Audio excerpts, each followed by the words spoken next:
This video recap is brought to you by Advance Auto Parts.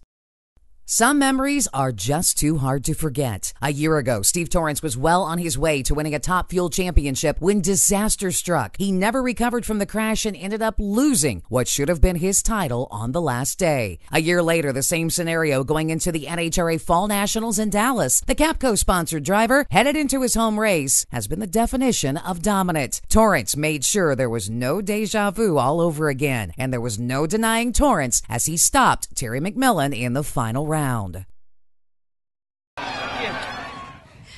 year ago, I know you will not forget what happened here. You get your first win in your home state. Your crew chief just put a period on that. I'll tell you what. You know what? Give me that deal right there, brother. Thank you very much.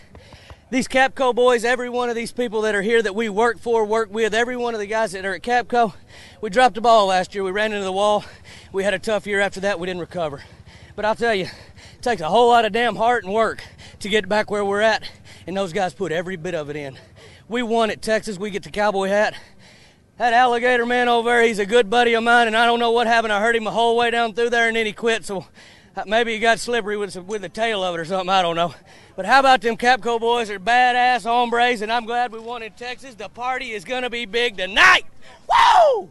If anyone had a question about Robert Hight's toughness, after Sunday, there was no doubt whatsoever. Just 1 week after surgery to repair a broken collarbone, the two-time NHRA Funny Car champion picked up his second win in a row and the fourth of the season by beating J.R. Todd in the final round. And as he gets his helmet off, you think of what he's done even in the last 11 days, having surgery to come back and compete.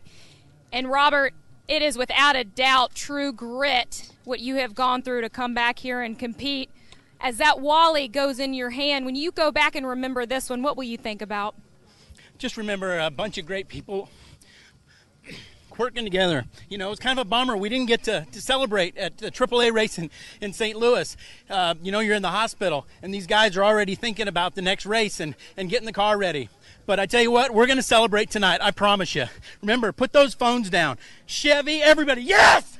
Over the weekend, Pro Stock point leader Tanner Gray confirmed he was headed to NASCAR racing in 2019. For now, he's doing everything to ensure he goes out a champion. Sunday in Dallas, Gray picked up his 7th win of the season and 2nd in the countdown by beating Jeggy Coughlin in the final. Gray now has won 12 races and 45 career starts.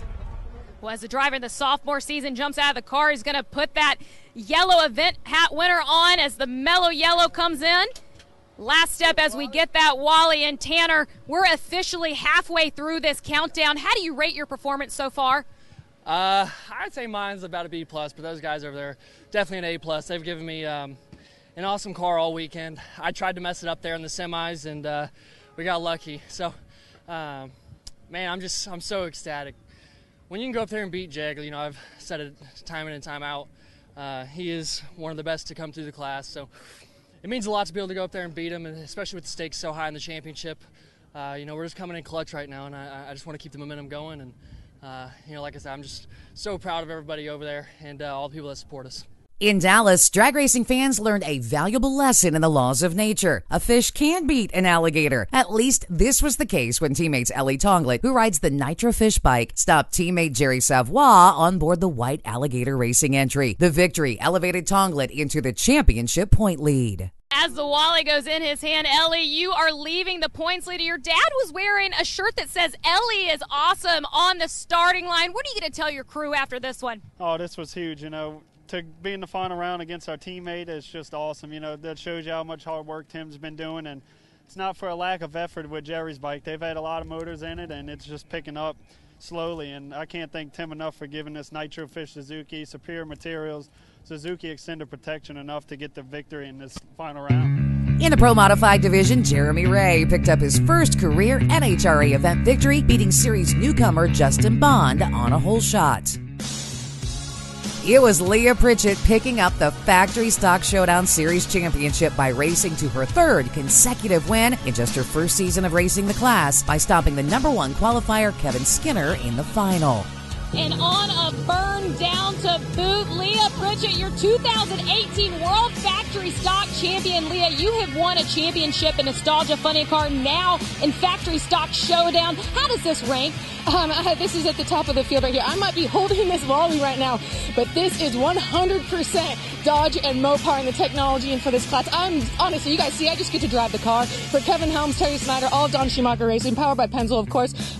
This is absolutely incredible. We came in, obviously, a chance to win the championship, but our mentality was one race, one burnout, one line at a time, and that's what it took. So thank you, everybody that made this happen. I get to hold it, but this is definitely going home to Mopar. And here are the Lucas Oil Sportsman Series winners in action, completed on Monday.